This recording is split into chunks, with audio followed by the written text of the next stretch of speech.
Bismillahirrahmanirrahim. Assalamu alaikum. My name is Hassan and today we are going to prevent search engine from indexing pages on the website. Before starting work, it's my request, please subscribe my channel. Thank you. Now back to our work.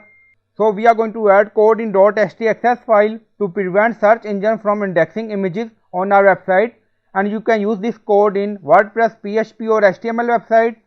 So we are in .htaccess. Now paste code, and you will find this code in video description or in comment section, and then you see header set x report tag no image index. So click on save changes. Now saving .htaccess file, and then you see success message. Go to website page and refresh the page.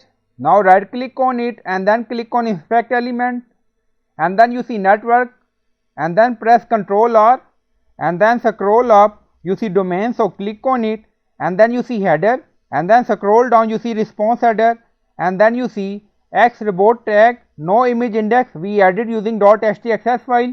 So you can use this directly with no index, no follow. So I hope you like this video. Please like, comment, share, subscribe. Thank you for watching.